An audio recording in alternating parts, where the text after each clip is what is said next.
अस्सलाम वालेकुम, मैं हूं रेहान तारिक और आप देख रहे हैं दास्तक। फैसल वोडा और मुस्तफ़ा कमाल हाजिर हों। पहले फैसल वोडा और फिर मुस्तफ़ा कमाल की जानिब से पैदर पे प्रेस कॉन्फ्रेंसेस और उनमें जजेस पर की जाने वाली तनकीद पर चीफ जस्टिस काजी फायजीसा की सरबराही में अदालत उज़्मा के 3 रुकनी बेंच ने दोनों को शो कॉज नोटिस जारी करते हुए तलब कर लिया है।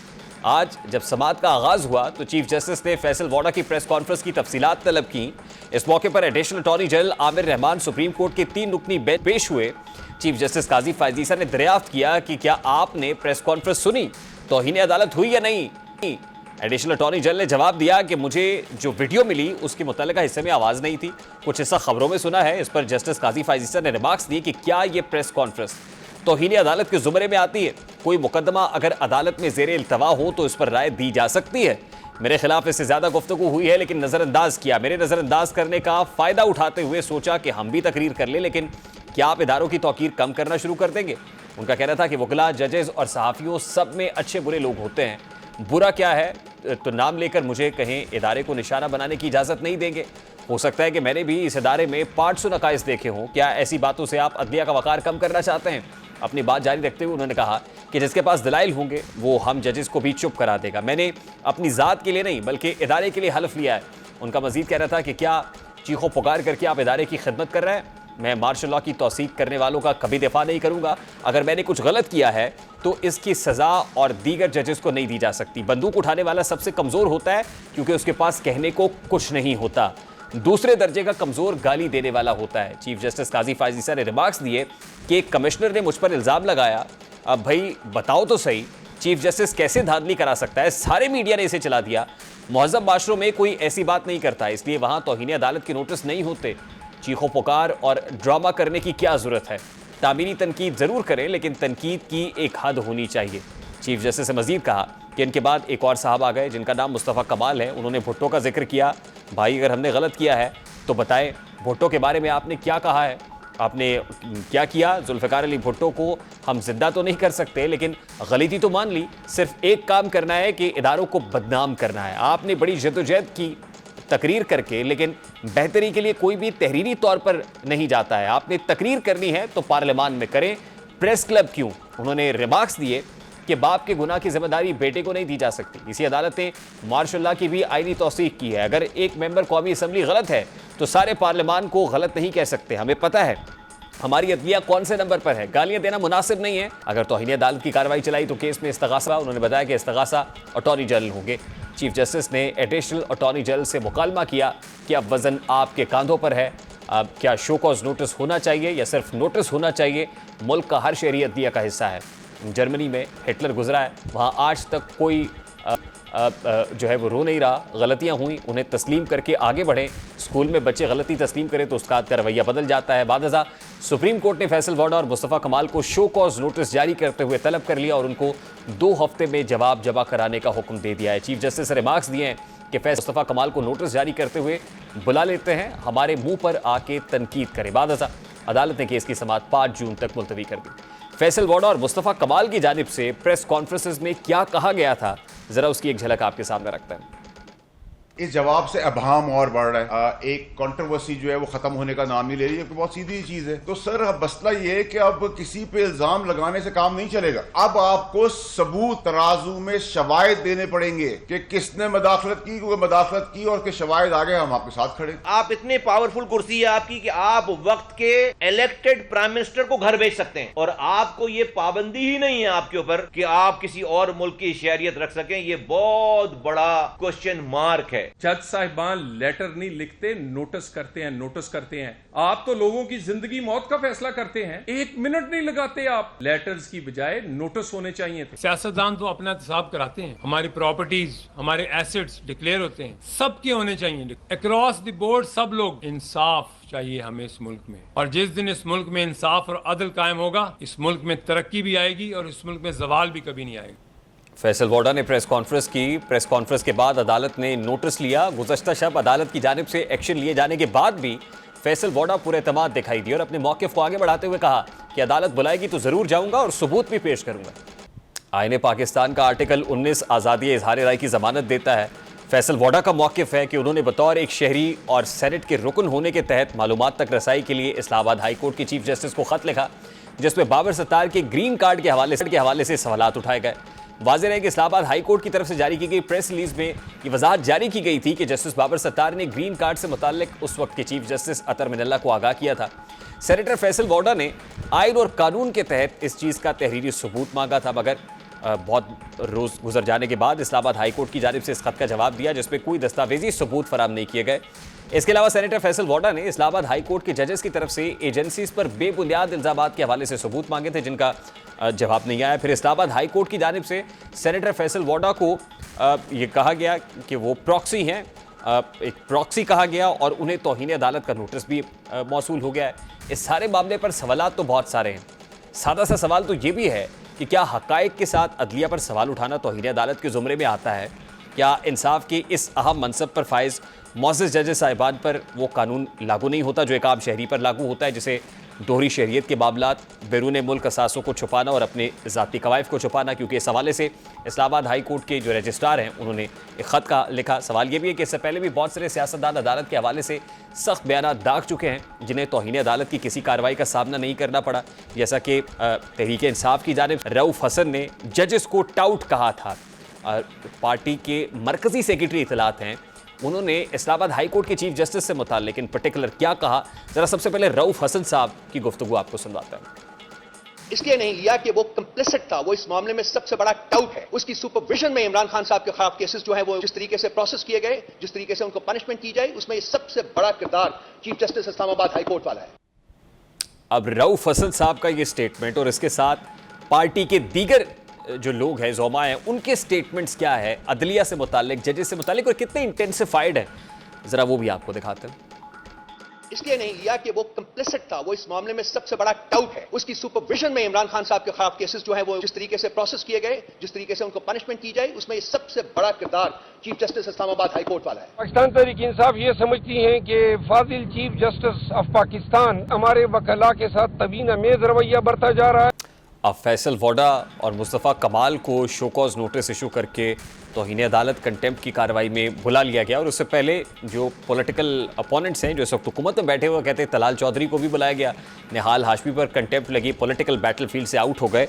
तो अब जब दूसरी पॉलिटिकल पार्टी, ये इसमें कोई दो राय नहीं है कि दो जो बुरे काम है, two odds can never make right, लेकिन ये हो रहा है और इससे एक तासुर उभरता है कि जैसे तहरीक इंसाफ की अदालतों में सहूलतकारी हो रही है, लाडो जैसा सलूक हो रहा है। इस सारे मामले पर बात करेंगे। इस वक्त रियाज फतियारा साहब पाकिस्तान तहरीक इंसाफ के रहनुमा हमारे साथ मौजूद है। अस्सलाम वालेकुम रियाज फतियारा साहब, बहुत बहुत शुक्रिया आपके वक्त के लिए। रियाज फतियारा साहब, सबसे पहले तो बड़ा सादा सा सवाल है, ये रऊफ़ हसन साहब जो गुफ्तगू कर रहे हैं और पार्टी के दीगर लोग जो बात कर रहे हैं, क्या ये तौहीन अदालत के ज़ुमरे में नहीं आती? मैंने वो नहीं सुनी उनकी गुफ्तगू, इस पर मैं क्या कमेंट कर सकता हूँ, लेकिन यह है कि जज साहब का एहतराम होना चाहिए और इंसाफ के जो फैसले होते हैं वो बोलते भी हैं। तो यकीनी तौर पर अदल और इंसाफ और आइन और कानून की रूह के आइन मुताबिक आवाम का भी हक़ है और जज साहब का भी इख्तियार है। यकीनी तौर पर हम तवक्को रखते हैं कि जज साहबान किसी दबाव में आए बगैर अदल और इंसाफ के तकाज़ों को पूरा करेंगे, आइन और कानून की सही तशरीह करेंगे, और हम एतमाद करते हैं जज साहबान पर, उनका दिल से एहतराम भी करते हैं। लेकिन तासुर ये उभर रहा है, आपके पॉलिटिकल अपोनेंट्स भी कह रहे हैं कि अदलिया से तहरीक इंसाफ के लिए सहूलतकारी हो रही है। मेरा ख्याल ये तो मफरूज़े हैं। अगर उस कई अरसे से लोग हमारे 1 साल से जेलों में पड़े हुए हैं, ख़वातीन भी इसमें शामिल हैं, कैद मोहतरम इमरान खान भी इसमें शामिल हैं, उस वक्त तो कोई और बात होती है। अगर किसी की एक साल में एक केस साबित नहीं हुआ, वैसे भी एक हर दुनिया का एक मज़हब तरीका है, हवालाती और चीज़ होती है, कैदी और चीज़ होता है। तो ये तो सारे हवालाती हैं, मेजॉरिटी हवालातियों की है जिनको किसी केस में सज़ा ही नहीं हुई। इनका तो राइट बनता है कि दुनिया में मज़हब मुल्कों में जब तक सज़ा ना हो उधर जेल में रखते नहीं है।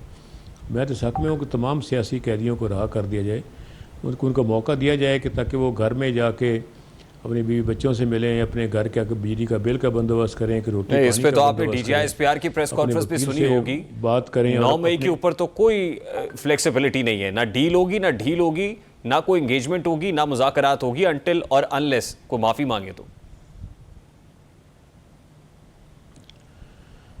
देखें, मैं इस पर कोई तबसरा नहीं करना चाहता। मुल्क के आइन और कानून के मुताबिक अदालतों को फ़ैसला करना है और मुझे तवक्को है कि अदालतें इसका फ़ैसला करेंगी। लेकिन फतियाना साहब, जिस अंदाज में प्रेस कॉन्फ्रेंसेस पीटीआई करती है, चीफ जस्टिस ऑफ पाकिस्तान से लेके बाकी जजेस और chief justice Islamabad high court तक बड़ी सख्त ज़बान के अंदर तनकीद हुई हुई है। हमारे पास साउंड मौजूद है, तो तासुर तो इससे दिया जाता है ना कि भाई हमें बुला लेते हैं, तौहीन अदालत लग जाती है। वो कहते हैं निहाल हाशमी पे कंटेम्प्ट लगी, इलेक्शन नहीं लड़ने दिया गया, तलाल चौधरी पे कंटेम्प्ट लगी, इलेक्शन बिल्कुल ये जो पॉलिटिकल इलेक्टोरल बैटलफील्ड है उससे आउट कर दिया गया। लेकिन ये मामला तहरीक इंसाफ के साथ नहीं है। फैसल वोडा ने प्रेस कॉन्फ्रेंस की या मुस्तफ़ा कमाल ने की तो नोटिस आ गया। ऐसी बात नहीं है। बहुत से रहनुमा जो पाकिस्तान तहरीक इंसाफ पे हैं, इन पे भी तो इन अदालत लगती रही है, तो इन इलेक्शन कमीशन भी लगती रही, तो इन अदालत भी लगती रही। असद उमर साहब हैं, फवाद चौधरी साहब हैं जो कभी हमारे रहनुमा थे, और बाकी लेकिन हमारी कोशिश होती है कि हम ऐसी बात ही ना कहें जिससे तौहीन का पहलू निकलता हो। बात तो हुई है, अगर हम तौहीन करते नहीं है तो आप बताएं ना सर, किसी जज को टाउट कहना ये तौहीन नहीं है सर? तौहीन करते नहीं है। फतियाना साहब, किसी जज को टाउट कहना, मेरा नहीं ख्याल कि वो ऐसा कहेंगे। मैं इस पे मुझे कोई तो नहीं समझ लग रही, मैंने सुना नहीं है इसलिए मैं तबसरा नहीं करता। लेकिन हम कोशिश करते हैं कि रऊफ हसन साहब का वो स्टेटमेंट जो है वो साउंड है आपको सुनवा भी दें। अभी जो आपकी पार्टी के मरकजी सेक्रेटरी इत्तलात कह रहे हैं, मैं भी आपको सुनवा भी देता हूँ। लेकिन रऊफ वो तो मैं कुछ कह नहीं सकता इस सुनाने पे ना। अगर ऐसा वाकई वो तौहीन अदालत है और आप सुनाएंगे तो कहीं आप पे ना लग जाए, ये भी सोच समझ के सुनाएंगे। क्योंकि अब आपने सुना नहीं है। देखिए, हम तो ये मोहतात हैं और हम तो सुनवाने पे भी हम पे तौहीन अदालत लग जाएगी, तो कहने पे तौहीन अदालत नहीं लगनी चाहिए। तो मैं तो मान ही नहीं रहा ना, उन्होंने तौहीन किया, मैंने सुना नहीं उनका कोई ऐसा। हम सुनवाते तो आप सुनने, आप हमें कह रहे हैं कि तौहीन अदालत लग जाए। ठंड वो मैंने अर्ज़ किया ना कि क्योंकि मुझे तवक्को है कि वो बहुत जज्बाती है ही नहीं, इंतहाई नरम मजाज और अच्छी हल्की गुफ्तगू करने वाले, गुस्सा तो उनको आता ही नहीं है रऊफ साहब को। तो मुझे पूरी तवक्को जरा सुनिए फिर फतियाना साहब, सुनिए जरा। हम तो हिम्मत करके चलाते हैं, जरा सुने आप जी, चलाएं जी। था वो इस मामले में सबसे बड़ा टाउट है। उसकी सुपरविजन में इमरान खान साहब के खिलाफ केसेस जो है वो जिस तरीके से प्रोसेस किए गए, जिस तरीके से उनको पनिशमेंट की जाए, उसमें ये सबसे बड़ा किरदार chief justice Islamabad high court वाला है। जी फिर एक बार चलाइए ताकि फतियाना साहब सुन सकें क्लियर। इसलिए नहीं लिया कि वो कंप्लिसिट था, वो इस मामले में सबसे बड़ा टाउट है। उसकी सुपरविजन में इमरान खान साहब के खिलाफ केसेस जो है वो जिस तरीके से प्रोसेस किए गए, जिस तरीके से उनको पनिशमेंट की जाए, उसमें ये सबसे बड़ा किरदार chief justice Islamabad high court वाला है। जी फतियाना साहब, उन्होंने किसी जज का नाम तो नहीं लिया sir. Chief justice Islamabad high court कहना, उसमें chief justice Islamabad high court. तो मैं इसका मुझे मालूम नहीं, क्योंकि इसका मैंने सुना है खुद आपसे, आपने मुझे सुनाया है सियाको सबाक क्या है। इसकी वजाहत तो रऊफ साहब खुद ही कर सकते हैं, मैं इस पे क्या वजाहत करूँगा। चले ये मुनासिब बात है सर। लेकिन अभी ये जो एक मुहाजराई दिखाई दे रही है कि कहीं फैसला साजों में या मुक्तदरा के अंदर और अदलिया के अंदर को मुहाजर आई है, how do you see this? आप बड़े एक सीजन्ड पॉलिटिशियन है सर, इसको किस तरह से देखते हैं? देखें, पर सारे मुल्क में ही लड़ाई हो रही है। जो हालात हैं पिछले 2 साल से, जब से इमरान खान को अदम एतमाद की तहरीक के ज़रिए निकाला गया, तो उससे आप देख लें कि अफरा तफरी है पूरे मुल्क में। मईशत बैठ गई, सियासत बैठ गई, आइन बैठ गया, कानून बैठ गया, और जो कुछ हुआ है पूरी कौम को मालूम ही है। इलेक्शन कमीशन के मामलात भी आप जानते हैं कि किस तरह पड़ोसी मुल्क के इलेक्शन कमीशन की परफॉर्मेंस भी देख लें और अपने मुल्क की इलेक्शन कमीशन की परफॉर्मेंस भी देख लें। मेरा ख्याल है कि हर इदारे को, स्पेशली अदलिया को और इलेक्शन कमीशन को, आइन और कानून के दायरे के अंदर रहते हुए सियासतदानों को भी, हम खुद मुबर्रा नहीं है, मैं समझता हूँ कि सभी को एहतराम भी करना चाहिए एक दूसरे का, और दलाइल से बात करनी चाहिए, लड़ना नहीं चाहिए आपस में। फतियाना साहब, इंटरेस्टिंगली पंजाब के आज दीगर कैदियों ने एक दरख्वास्त दी है, और दरख्वास्त में वो ये कहते हैं कि जो सहूलतें जेल में आपने बानी पीटीआई को दी हुई हैं, वो सहूलतें आम कैदी को भी मिलनी चाहिए।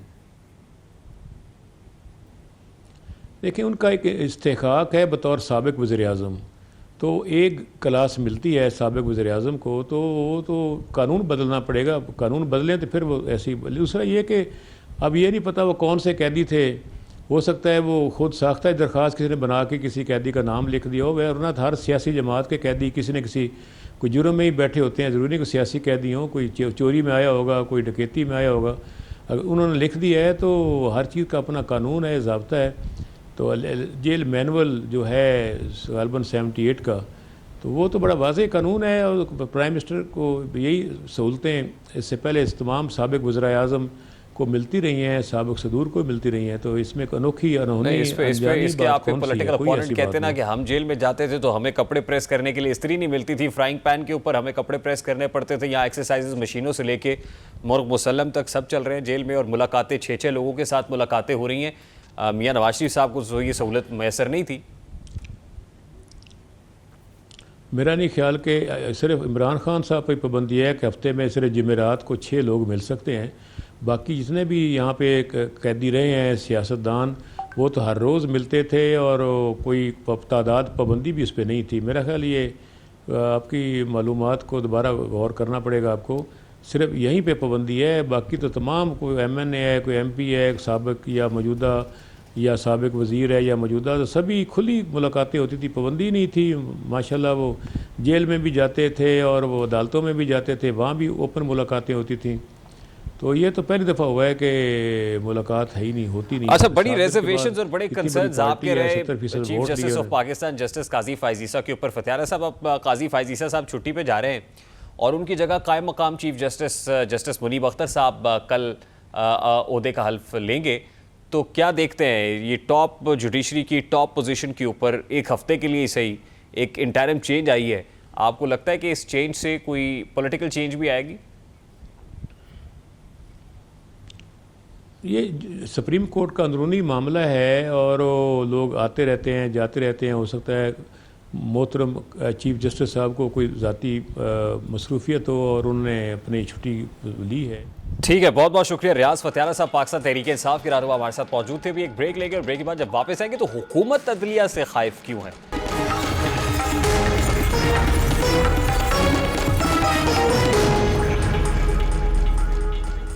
हुकूमत पार्लियामान की कार्रवाई को भी कंट्रोल करने के दर पे दिखाई दे रही है। आज ख्वाजा आसिफ की जानिब से तवज्जो दिलाने पर स्पीकर नेशनल असेंबली सरदार अयाज सादिक ने ये इंदिया दिया है कि बाहर जो रिपोर्टर्स खड़े होते हैं या कोई डिजिटल मीडिया इन्फ्लुएंसर्स खड़े होते हैं, उस हवाले से गेट के ऊपर कैमरा ले जाने की या दीगर जो बंदिशें हैं वो लग सकती हैं, और इस हवाले से स्पीकर जल्द ही कोई ऑर्डर भी पास करेंगे। ख्वाजा आसिफ साहब ने आज पार्लियामान के फ्लोर पर क्या कहा था, ज़रा उसकी एक झलक आपको दिखाता हूँ। यहाँ से आप दरवाजे से बाहर निकलें तो आप दरवाजे से बाहर नहीं निकल सकते। हर वक्त 8-10 बंदे गैलरी में बैठने के लिए यहाँ पे खड़े होते हैं। उसके बाद ये लिफ्ट जितनी है, इन सारी की सारी जो है, इनके आगे हर वक्त जो है 40-50 लोग खड़े होते हैं और कॉरिडोर्स में जुलूस की शक्ल में लोग खड़े होते हैं। आप गाड़ी में नहीं बाहर बैठ सकते, रश होता है, गाड़ी में नहीं बैठ सकते आप जो है। और वो वहाँ पे ये जो आपने टिकटॉकर की है और दूसरा सोशल मीडिया जो इन्फ्लुएंसर या सारे खड़े होते हैं। अब जहां मीडिया रिपोर्टिंग की वजह से दबाव है, वहीं अदलिया से भी खाइफ दिखाई दे रही है। आज ही पंजाब के अंदर ख़ासतौर पे chief justice Lahore high court जब एंटी टेररिस्ट कोर्ट के जजेस को अपॉइंट करने की बात करते हैं तो हुकूमत कहती है कि हमें पैनल ऑफ जजेस दिए जाए।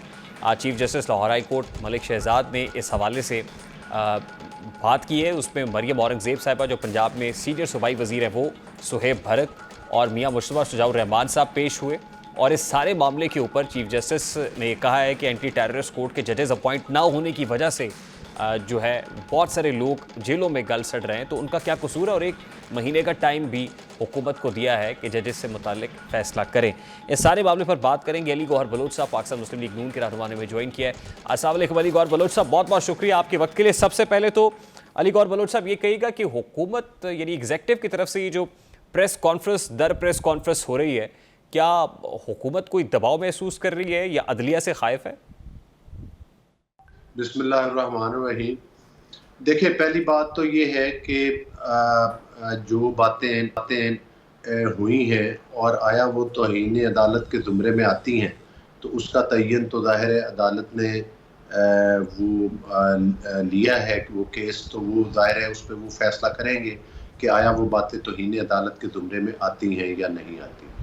दूसरी ये गुजारिश है, और अगर कोई भी पार्टी हो या कोई भी बंदा हो ये बात तो इसमें कोई दूसरी राय नहीं है कि जो चीज़ें तौहीन अदालत से इज्तनाब करना चाहिए और जो चीज़ें उसके ज़ुमरे में आती हैं उनको जो है वो मतलब है कि रोकना चाहिए और उसका ख्याल करना चाहिए। लेकिन मैं यहाँ पर आपके प्रोग्राम की वजाहत से एक गुजारिश ये ज़रूर करूँगा कि इंसाफ जो है वो मतलब है कि दोनों तरफ होना चाहिए। एक तरफ बानी पीटीआई एक खातून जज को धमकियां लगाते हैं, जलसे में खड़े होकर धमकियां लगाते हैं और उनको माफ़ी मिल जाती है।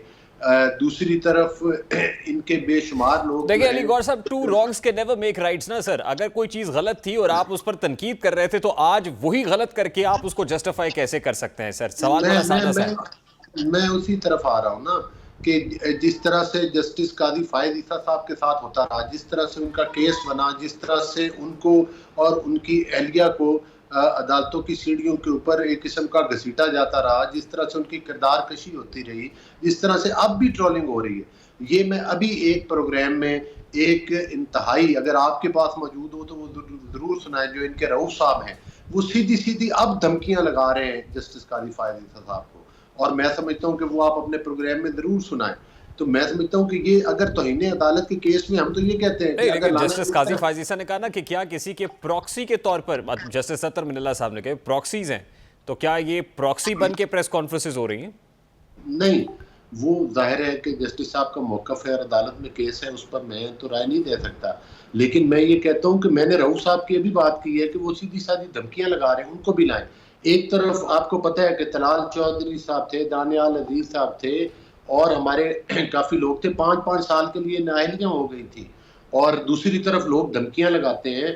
आपको वो केस याद नहीं है कि जब इन्होंने अंडरटेकिंग दी थी कि हम रेड जोन में नहीं आएंगे और तौहीन अदालत की थी, फिर उसमें भी सजा ना मिली, खान साहब ने धमकियां लगाई, उस पर भी सजा ना मिली। हमारा मौक़िफ़ तो ये है कि इंसाफ दोनों पलड़ों के लिए। जाहिर है आपको अदालत के रहमो करम पर छोड़ना होता है ना अपने आप को, फिर अदालत जाने की आपको माफ करना है या सजा देनी है, तो अदालत में जाएंगे तो हो सकता है माफी मांगने पे माफी मिल भी जाए, ये तो अदालत का प्रोगेटिव है ना। अब अदालत के रहमो करम पे अपने आप को छोड़ना पड़ेगा। दूसरी सर इंपॉर्टेंट चीज ये है कि मुझे तो ये समझ नहीं आती कि नून लीग कल अदालत पे इसलिए तनकीद करती थी कि अदालत इस्टेब्लिशमेंट का दस्तरास बनी हुई है, आज अदालत पे इसलिए तनकीद कर रही है कि अदालत इस्टेब्लिशमेंट के खिलाफ खड़ी हुई है। तो नून लीग कहाँ खड़ी है, मुझे ये समझ नहीं आ रही। नहीं, बात ये है कि देखें, फैसलों के ऊपर पॉजिटिव तनकीद करना तो कोई हर्ज नहीं, और मेरा ख्याल है वो तौहीन अदालत के ज़ुमरे में भी नहीं आते। हाँ, जहाँ पर बिलो द बेल्ट बात होगी और वो अदालत समझे कि ये तौहीन अदालत है, उस पर कार्रवाई ज़रूर करें, लेकिन कार्रवाई सिर्फ हमारी पार्टी के लोगों के खिलाफ नहीं होनी चाहिए ना, इंसाफ होता हुआ सबके लिए नजर आना चाहिए। मैं तो समझता हूँ कि ये अच्छी बात है। जो अभी कुछ दिन पहले रऊफ साहब ने बात की है उसको भी निकाल दें, जो सोशल मीडिया पर अदालतों के खिलाफ ट्रोलिंग हो रही है। नहीं, तो आप ये मुतालबा कर रहे हैं कि उनको भी तौहीन अदालत का कंटेम्प्ट का नोटिस भेजा जाए, आप ये मुतालबा कर रहे हैं? मैं कहता हूँ कि कानून मौजूद है और जो उसकी हदूद का तयन है वो केस टेकअप अदालत में हुआ है, जरूर उसमें डिसाइड हो जाना चाहिए कि ठीक, यानी आपका मुकदमा ये है कि सिर्फ हमें ना बुलाया जाए, उनको भी बुलाया जाए, हर किसी को बुलाया जाए। और अगर हर किसी को जिस तरह से कि तलाल चौधरी और उनको सजाएं दी गई थी बाकी लोगों को हमारी पार्टी के, अगर उसी तरह से बानी पीटीआई और बाकी लोगों को जो अभी तक ट्रोलिंग कर रहे हैं और जो जिन्होंने जस्टिस कादी फायद ईसा को ब्लैकमेल करने की कोशिश की थी और उनकी फैमिली को उन्होंने किया था, अगर सबको सजाएं दी जाए तो फिर एग्जाम्पल सेट होगी, फिर सभी लोग मोहताज नहीं। लेकिन फिर मेरा सवाल ये ना सर कि नौबत ही क्यों आती है, ऐसा काम करें क्यों कि आप सजा के मुर्तकिब ठहरे? नहीं, वो बाकी आपकी उसका मेरा यही जवाब है कि तभी आती है जब आप पिक एंड चूज करते हैं कि किसी को छोड़ देते हैं और किसी को सजा दे देते हैं, तो फिर ये इन चीजों की हौसला अफजाई होती है। मैं समझता हूँ कि बाई एंड लार्ज ये सब के लिए कानून बराबर होना चाहिए और उस कानून को बड़ा वादे और क्लियर। ठीक, लेकिन ये जो प्रेस कॉन्फ्रेंसेस हुई है, आप इसको एंडोर्स करते हैं या कंडेम करते हैं इन प्रेस कॉन्फ्रेंसेस को? नहीं, क्योंकि मामला अदालत में है, लिहाजा मैं अभी तक ये नहीं कह सकता। अगर उनमें कोई चीज अगर तो वो कहते हैं कि ये एक मुस्बत तनकीद थी तो फिर तो नहीं होनी चाहिए, और अगर अदालत समझती है कि ये तौहीन अदालत नहीं, वैसे आपने टोन और टेनर देखी कि पगड़ियां उछालेंगे तो उन्हीं पगड़ियों के फुटबॉल बना के, आपको ये मुस्बत तनकीद के जुमरे में समझते हैं आप? नहीं, उससे जाहिर है कि वो वाडा साहब हैं और वाडा साहब का ताल्लुक हमारी पार्टी से नहीं है, वो हुकूमत के तादी जरूर है, उनको वजाहत करनी चाहिए कि वो पगड़ियों का जिक्र उन्होंने किस मुस्तफा कमाल साहब को भी शोकॉज हुआ है, वो भी आपकी हुकूमत के तादी हैं। जी बिल्कुल, मैं कह रहा हूं कि उनको उनका बयान लेना चाहिए और ताकि वो इसकी वजाहत क्या करते हैं। सर तलाल चौधरी साहब ने भी प्रेस कॉन्फ्रेंस की वैसे बाय द वे इस मामले के ऊपर, इस पे और चौधरी साहब ने भी प्रेस कॉन्फ्रेंस की। तलाल चौधरी साहब ने अपना मौकफ दिया है कि जाहिर है कि हम तो सिर्फ इतना चाहते हैं कि जो लोग भी तौहीन अदालत के मुर्तकब चुके, वो तो जाहिर है इस चीज के विक्टिम है, वो तो इस चीज की सजा भुगत चुके हैं। यही तो हम कहते हैं कि एक तरफ सजाएं सुनाई जाती हैं, कुछ चीजों को इग्नोर। अब मुझे बताएं कि जो रऊफ साहब की वीडियो है, जो अभी मैं एक प्रोग्राम में सुन रहा था, उसका कहीं जिक्र नहीं, उनको भी तो बुलाया जाए ना अदालत के अंदर। नहीं, वो शॉट हमने वो साउंड चलाया अपने प्रोग्राम में, वो स्टेटमेंट भी चलाया है अली गौर बलोच साहब। मेरा सवाल यह है सर कि आपकी अदालतों से इन दिनों इनसिक्योरिटी क्या है? आज ही लाहौर हाई कोर्ट के चीफ जस्टिस ने मरियम औरंगजेब साहिबा और जो वजीर कानून है आपके, उनको ये कहा है कि भाई ये जजेस जो है अपॉइंट होने दें, तो जजेस अपॉइंट होने में एटीसी कोर्ट के जज नहीं लगा रहे आप लोग, क्या वजह है? ये पिक एंड चूज क्यों करना चाहते हैं? आप कहते हैं पैनल दें, ये पिक एंड चूज क्यों करना चाहते हैं आप जजेस में? देखिए वो तो एक किस्म की कानून की बात है ना, जाहिर है हुकूमत ने अपना मौकफ देना है, उस पर जो तरीक़ेकार है, अगर उस पर हुकूमत के तफज़ात हैं तो उसकी वजाहत हो जानी चाहिए और जो भी तरीक़ेकार है उसके मुताबिक होनी चाहिए। ये तो तौहीन अदालत नहीं है ना। नहीं, मैं ये एक और इशू है सर, ये एक और इशू है। एटीसी कोर्ट के जजेस अपॉइंट नहीं हो रहे, लाहौर हाई कोर्ट के चीफ जस्टिस नाम भेजते हैं, आप नाम एक्सेप्ट नहीं करते, आप कहते नहीं हमें पैनल दें, पैनल में से हम खुद पिक एंड चूज करेंगे। ये क्या मामला है सर? क्या जजेस के ऊपर एतमाद नहीं आपको? अगर कानून ये कहता है कि पैनल के जरिए होना चाहिए, तो जाहिर है वो उन्होंने भी तो किसी कानून के मुताबिक ही ये हवाला दिया होगा ना, तो उसमें तो कोई नहीं, फिर इस चीज का तो तयन किसी फॉर्म पर लाहौर हाई कोर्ट के चीफ जस्टिस को आप समझते हैं कि वो कंट्रोवर्शियल है, वो बायस्ड है, वो जजेस लगा रहे हैं, हुकूमत जो लगाएगी वो अनबायस्ड होंगे, वो बायस्ड नहीं होगा मामला? नहीं, तो जजेस के नाम तो जाहिर है कि अदलिया की तरफ से ही आएंगे ना, तो अदलिया दे रही है, आप लगा ही नहीं रहे सर। तो वही उनका मौकफ आप भी बता रहे हैं कि उन्होंने ये कहा है कि पैनल आना चाहिए, पैनल में से डिसाइड हो जाएगा। ये आप कह रहे हैं ना सर?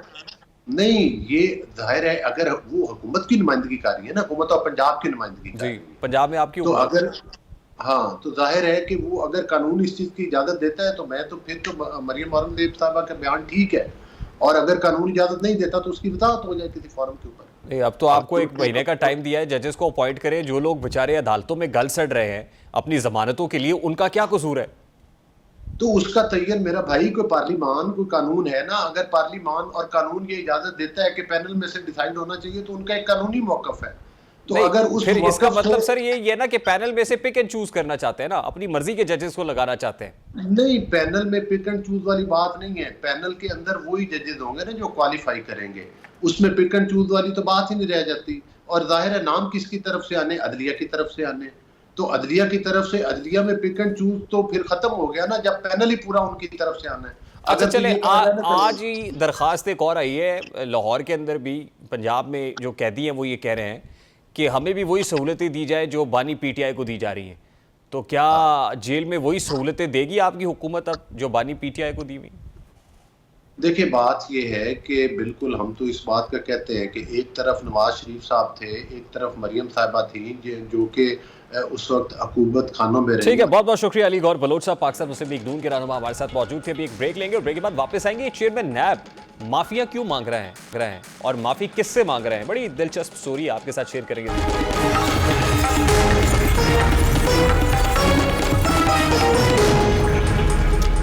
कौमी एहतसाब ब्यूरो यानी नैब एक साबिका फौजी डिक्टेटर जनरल मुशर्रफ के दौर में अपनी तश्कील के बाद से अब तक सियासी इंतकाम का जरिया और पॉलिटिकल विक्टिमाइजेशन के टूल के तौर पर जाना जाता है, और फी ज़माना इसकी जद में आने वाले सियासतदान इस पर खुलकर तनकीद करते रहे। कभी इसको काला कानून कहा गया, कभी नैब कानून में तब्दीली की बात हुई, तो कभी इस इदारे को ही बंद करने की बात की गई, मगर ये इदारा ना बंद हुआ और ना ही इसकी इंतकामी कार्रवाइयाँ। हैरान को नंबर यह है कि अब मौजूदा चेयरमैन नैब लेफ्टिनेंट जनरल रिटायर्ड नज़ीर भट्ट ने इदारे की जानिब से माजी में किए गए गलत इक़दामात पर नैब के सताए हुए अफराद से माफ़ी मांगने के लिए मुलाकातें करना शुरू कर दी।